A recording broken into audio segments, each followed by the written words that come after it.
जीवित परमेश्वर के अनंतकालिक जीवित वचन। शमूएल नबी की पहली किताब अध्याय 12। तब शमूएल ने सारे इजरायलियों से कहा, सुनो, जो कुछ तुमने मुझसे कहा था उसे मानकर मैंने एक राजा तुम्हारे ऊपर ठहराया है। और अब देखो, वह राजा तुम्हारे आगे आगे चलता है। और अब मैं बूढ़ा हूँ और मेरे बाल सफ़ेद हो गए हैं और मेरे पुत्र तुम्हारे पास है। मैं लड़कपन से लेकर आज तक तुम्हारे सामने काम करता रहा हूँ। मैं उपस्थित हूँ, इसलिए तुम यहोवा के सामने और उसके अभिषिक्त के सामने मुझ पर साक्षी दो कि मैंने किसका बैल ले लिया या किसका गधा ले लिया या किस पर अंधेर किया या किसको पीसा या किसके हाथ से अपनी आंखें बंद करने के लिए घुस लिया। बताओ और मैं वह तुमको फेर दूंगा। वे बोले, तूने न तो हम पर अंधेर किया, न हमें पीसा और न किसी के हाथ से कुछ लिया है।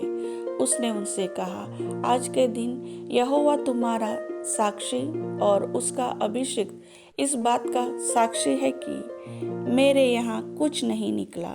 वे बोले, हाँ, वह साक्षी है।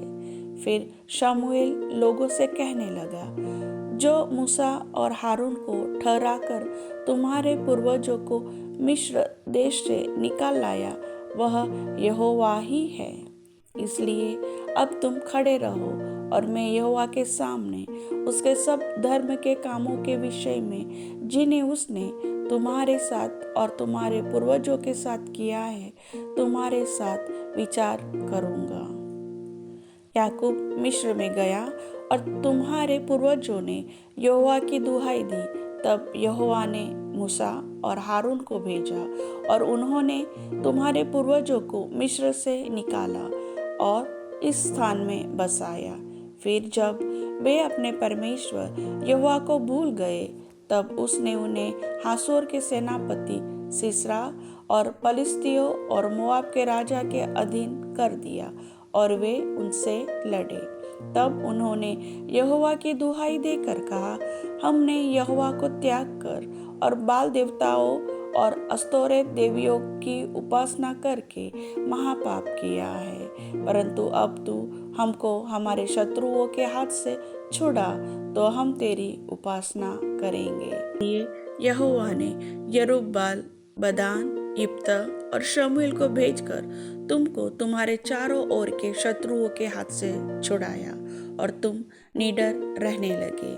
और जब तुमने देखा कि अम्मोनियों का राजा नाहश हम पर चढ़ाई करता है, तब यद्यपि तुम्हारा परमेश्वर यहोवा तुम्हारा राजा था, तो भी तुमने मुझसे कहा, नहीं, हम पर एक राजा राज्य करेगा।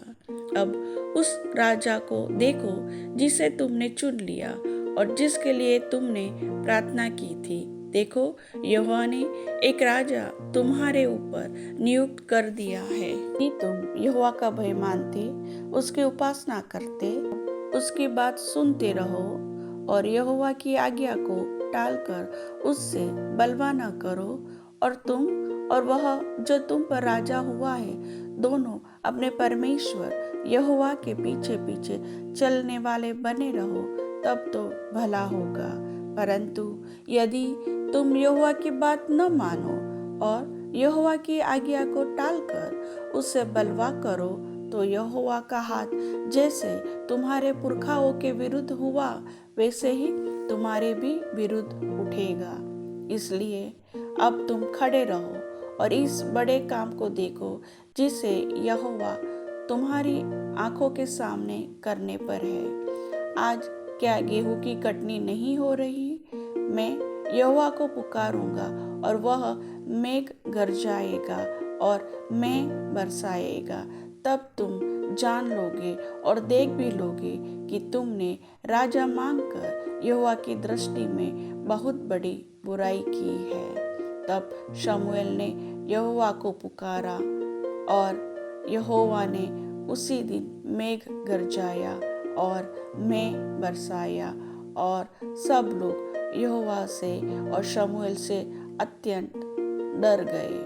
और सब लोगों ने शमूएल से कहा, अपने दासों के निमित्त अपने परमेश्वर यहोवा से प्रार्थना कर कि हम मर न जाए, क्योंकि हमने अपने सारे पापों से बढ़कर यह बुराई की है कि राजा मांगा है। शमूएल ने लोगों से कहा, डरो मत, हमने यह सब बुराई तो की है, परंतु अब यहोवा के पीछे चलने से फिर मत मुड़ना, परंतु अपने संपूर्ण मन से उसकी उपासना करना और मत मुड़ना, नहीं तो ऐसे व्यर्थ वस्तुओं के पीछे चलने लगोगे जिनसे न कुछ लाभ पहुंचेगा और न कुछ छुटकारा हो सकता है, क्योंकि वे सब व्यर्थ ही है। यहोवा तो अपने बड़े नाम के कारण अपनी प्रजा को न तजेगा, क्योंकि यहोवा ने तुम्हें अपनी ही इच्छा से अपनी प्रजा बनाया है। फिर यह मुझसे दूर हो कि मैं तुम्हारे लिए प्रार्थना करना छोड़कर यहोवा के विरुद्ध पापी ठहरूं। मैं तो तुम्हें अच्छा और सीधा मार्ग दिखाता रहूंगा। केवल इतना हो कि तुम लोग यहोवा का भय मानो और सच्चाई से अपने संपूर्ण मन के साथ उसकी उपासना करो, क्योंकि यह तो सोचो कि उसने तुम्हारे लिए कैसे बड़े बड़े काम किए हैं। परंतु यदि तुम बुराई करते ही रहोगे तो तुम और तुम्हारा राजा दोनों के दोनों मिट जाओगे। प्रभु वचन के सुनने वाले सभी भाई बहनों को वचन का प्रकाशन दे। आमीन।